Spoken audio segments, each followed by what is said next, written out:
I'm Clara Rinchuni. And I'm Pressy Kaburu. Welcome to the Purpose Exchange podcast. This is our first episode. Welcome. And we are just going to start talking about what it is. What are you watching? And we're going to have a conversation about that, and then we'll go deeper into what we're about. Are you ready, Pressy? Sure. Ready. So the Purpose Exchange podcast is all about illuminating the marketplace, adopting and implementing kingdom principles in the workplace, not just in the four walls of the church, and expressing those principles in a way that manifest kingdom realities. How do we gain dominion in the marketplace? It's not a rumor, it's real.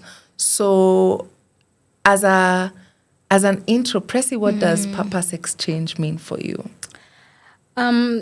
This podcast, the purpose for me is to share our lessons and our learnings. We've been in the field for a very long time, and I've seen the struggle where sometimes there's a dual perspective in terms of my Christianity versus my work. So how do we marry those two and, proclaim the kingdom of God, not just by putting a KJV Bible on your desk and playing gospel music, but how do you just demonstrate, kingdom possibilities? How do you demonstrate the biblical principles? How do you work with non-believers, for example? And how do you ensure the will of God is being done in the stations that He has positioned ourselves? So that is what Purpose Exchange means for me, for us to be able to gather around this podcast and be able to share our learnings, share how we've been able to effectively take dominion in the marketplace, because as believers, we are called to have dominion wherever we have been sent. Yeah.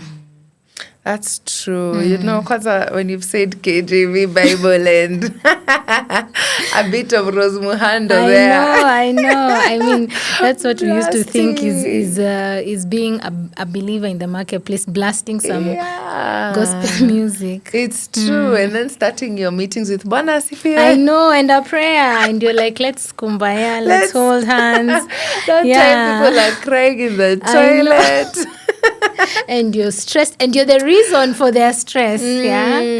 So I feel like it's an important call that we have, and to show other people, because the beauty about God is that His principles are universal. You don't have to be a believer to be able to reap the benefits of godly principles. We have seen other doctrines using them and being very successful, but it feels like the more we're in the marketplace, the more it's a struggle for believers to be able to actually be practicing believers in the marketplace. We practice our Christianity on Sunday. My pastor likes to say we all come with penance and we are bowed down and we are humble. But on Monday, you're a totally different person. So how do people see God in you? Because our lives should be living sermons. How do we, when people see us, do they see God? When we speak, do they hear God? When we do our work, are we demonstrating excellence, or are they be like, I can never work with a believer. These guys are always lunch hour prayer, 10 o'clock prayer, 9 a.m. prayer, Yeah, so how do we effectively do business, work in the business environment, in an environment that has not been curated for Christians to thrive, by the way? How do we ensure that wherever we are, God is being glorified in everything that we do? Yeah, thank you for sharing that. And I agree with you, because I remember a conversation, was it a conversation or a challenge posed? What is the proof that Christ lived and died? It is us. We are the proof. I love that. We're the proof that Christ came on earth, died on the cross, and His death shifted the cosmos. It shifted the trajectory of life, such that the world started counting years from when Christ died. Something happened. We know something happened. The people who witnessed His life and death are dead. But how is Christ experienced today? It's through us as believers. That's so true. So for me, Purpose Exchange is literally an exchange where I give God my fear and he gives me faith. Where I give God a hard work environment and he gives me hope. Where I give God what am I seeing? I come and I tell God, this is what my eyes are seeing. What can I do? How can I create a different reality? And I do believe that human beings have the power to create. And that's why the life we live right now, our workplaces, have been created by people who've taken their power. Whether they've used it positively or not, that's another episode. But yeah, it's real. We are experiencing the power of creation every day. Why not take the wheel? Why not create something different with what we know? And for me, that's why it was so important to do this with you, because when we have Christ with us and we have faith and we have the experiences that he's invested in us, we're able to then give back something positive. We're able to have those conversations. So for me, that's what Purpose Exchange is. But Pressy, maybe people are wondering, okay, where do we find you guys? Where can they find us? You can find us on all social media platforms, on YouTube, on TikTok, on Instagram. We're still debating about Facebook. No! But yeah, and Spotify. And we just want to spread the gospel with this platform. We want to show others that it's possible. We want to be able to spread the word of God, and plant seeds of hope where there has been hopelessness, where there has been destruction, where there has been devaluation of the soul. We pray that this message and the discussions and the topics that we discuss will leave a lasting impact, and not just for this realm, but for eternity. And I really love what you've said, because it exemplifies what the Bible tells us, that do not conform. So we find a lot of believers, we go to systems and we conform to that system, and it becomes very hard to differentiate the believer. And so people can't actually recognize the exchange that God did for us on the cross, because we are like them. We are like the world. There is no distinction between who we are and how we work. There is no distinction in, if people are not excellent, you've just entered that system. If people are rude, you're in that system. And even discussing, how does leadership even look like as a believer when you're leading teams of people who probably don't share the faith?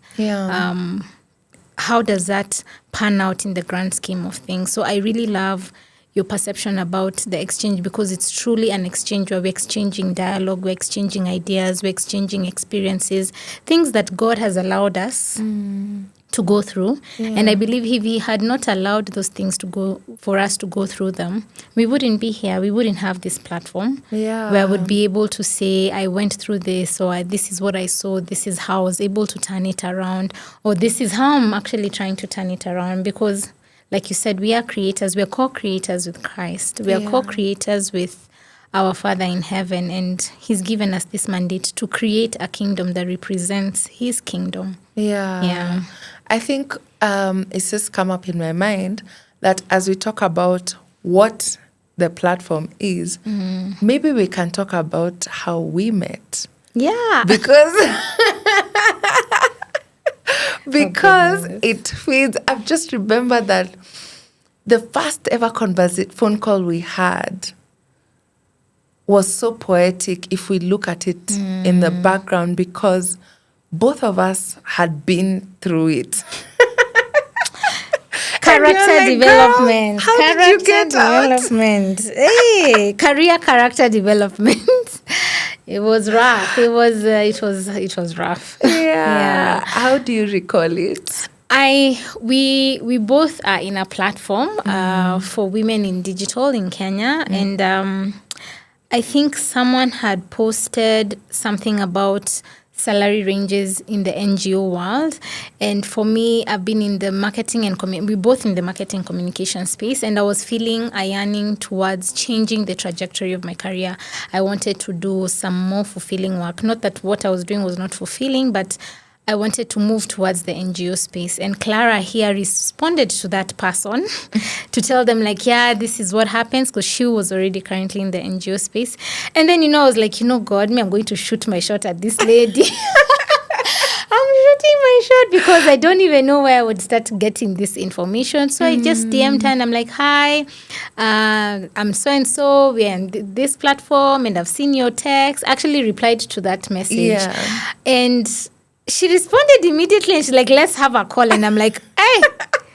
And then we find out that, I know her big sister. I don't even know where I know you. I think we were in high school together or something. I knew her elder sister. Yeah. And we just had the most reassuring conversations that I had.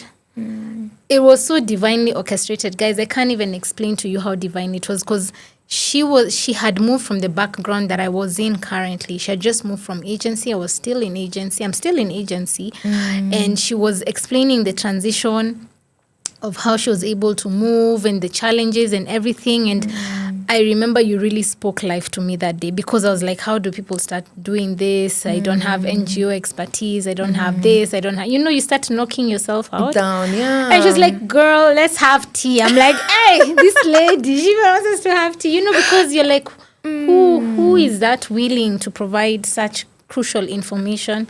We had tea. She's like, bring your CV, bring your LinkedIn. Let's look at it. I was like, I can't pay you. I was like, let's get to work. Yeah, let's get to, the first day, and this is the first day of physical meeting. Well, I paid through food. Yeah, well, you did. And food is good. And then we just built it from there. I think we started implementing some of the things we discussed, and I was able to shift to another place. Yeah. And then I had just finished this amazing course, and I sent it to her because I was like, I'm a Jesus yapper, and I know you're a Jesus yapper. So I really think you need to do this course. And from there on, we just started having conversations and birthed this idea. And I think that how we met is really important, because we have been through it. Like, it's not, sometimes when people start speaking, you have to, I think the first few minutes, even as a viewer, you're trying to assess, where are they speaking from? Are they speaking from life is rosy and we're in the Garden of Eden and we are... someone is walking through a sunflower field, is it? I think it was important to highlight that both of us have gone through really difficult work environments. Very true.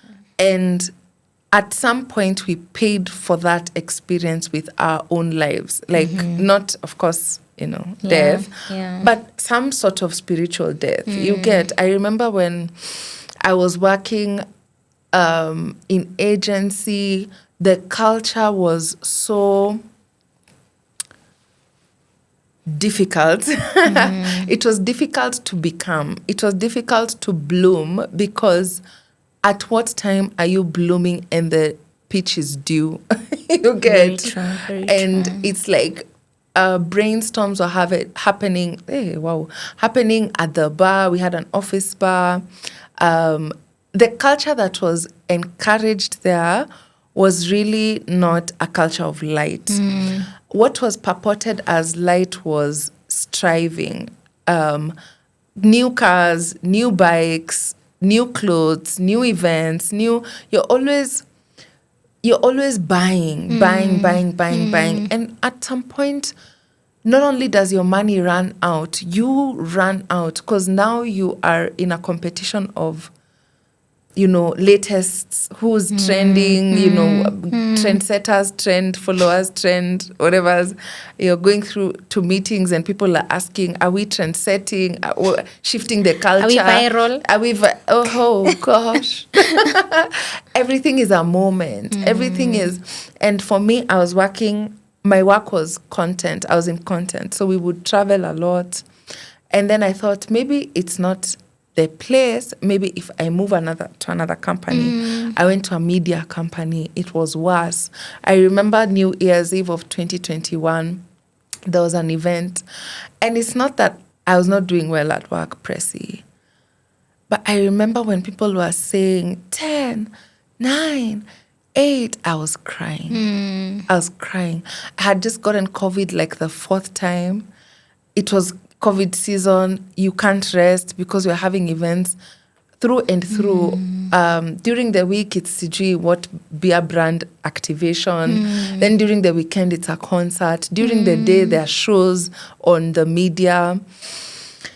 I remember crying. And actually, this was right around the season I started shooting content. But I was so broken. I was trying to find some light. I couldn't. I thought, maybe if I change industries. Well, that helped, let me be honest. But the transition, the real change in my work life started from inside. And the reason why I bring up the story of how we met is because it's real. That thing you're feeling when you enter, or Sunday night, Sunday night when you're knowing. Sunday anxieties. What they call Monday anxieties, yeah. Monday blues. Yeah. The blues are starting. On Sunday night, you're starting to see a hue of... of white. Your white is fading. And you're just like, man, tomorrow is work. Do I have it? Do I have it in me? And you're just thinking, man, you're almost like replaying Monday before Monday comes. And then what? Is this it, Pressy? Is it? I hear you. I hear you. And I really relate 100% with everything that you have said, Clara, because I think for me, the biggest thing, between me and you, we have about 20 years in the marketing and comm space and content. For me, the biggest pain point and the biggest, grief that I ever saw was the devaluation of the soul. Just like how you've highlighted, there was a constant chasing of relevance. You're only as great as your last idea. You're only as worthy as where you live, the car you drive. And I could see the pressure that we were all constantly under. And rightfully said, the environment was not very conducive. I mean, for a lot of us, even for me, I was not a believer. And so I enjoyed. I participated in those bar brainstorms. And I'm not saying there's anything wrong, but it was not rightfully, to your point, a place where you would bloom. Our bodies took the hit. Our mental health took the hit. Our, capacity. It sort of like felt like our best years were being drained. Yeah. And we literally had nothing left behind. And what pained me the most was to see people who are so brilliant, who are so amazing, who are so talented, get to the point of deciding that I can't handle this anymore and I have to leave this world and taking matters in their hands. And I don't think that how God created toil, or how God created work should get to the point where you have to commit suicide. Yeah. So it was just that devaluation of the soul. And after you've left, you feel like there's nothing, you're not worthy, nobody will ever want you because this system has identified or has defined your identity. It has defined your worth. It has defined your time. You would find people who you're only left to marry the people in the office because after, anyway. Because that's the only place, that you're interacting with the opposite sex. So, and I'm just like, it was a chaotic. It still is I think it's becoming slowly. It's changing slowly, but it's still a place where we really need to illuminate light. And I'm sure it is the same for very many other industries. Yeah. It is the same for many other industries. And where is then the light? I think the light is hiding. As I look into the camera and look to you as a viewer, I think, and it's a natural human response to hide the valuable goods, right? So if you enter a place and you're like, oh, here it seems that there are a lot of, people looking to, almost feel like prey, right? So you hide your joy, And your peace. your peace. You hide your light. And that's why sometimes in the workplace, now you meet outside of work and someone is like, what? You're this? You're this amazing. You're this amazing. Yeah, because it's not a safe space to be yourself. It's not. And we thank God for growth. We thank God for the path, because the journey does have, the scars have some meaning to them. We mature. But I think both of us, our meeting point and even our giving back, our trying to make sense or make diamonds out of the pressure, out of all that we've been through, is then this platform where we're able to have those conversations, as honest as they are, where we're able to invite guests, because we are also still in the marketplace. Yes, we are. So we are, not only are we looking back, looking in the present, but we're also looking into tomorrow. How are we moving forward as light without hiding it? Even in those situations where you can see, I am a sheep and the people around me are wolves. How do we move forward? I think we are taking you with us on this journey. Sure, I love that. Yeah, because I don't think we all have it figured it out. I don't think there's anyone alive who has cracked everything, because a journey is just, it's momentum, you keep learning as we're growing. And so we invite you to participate. We invite you to engage. We invite you to share ideas. We are very eager to hear from you. And see, I think even the biggest thing is for you to know that you're light. Some of us don't even know we are light. We think our light is just for Sunday and family functions. Yes. Yeah. For you to know that you're the light. And how does this light look like in a world where we have been told we need to be light and salt in a dark world? So how do you present light in a world that resists light, in a world that doesn't want light, in a world where chaos thrives easily, to minimize the scars? So it's a learning platform. Take it from us, learn from us as we learn from you as well. And let's have a purposeful exchange. Absolutely. See you next time. Bye. Bye.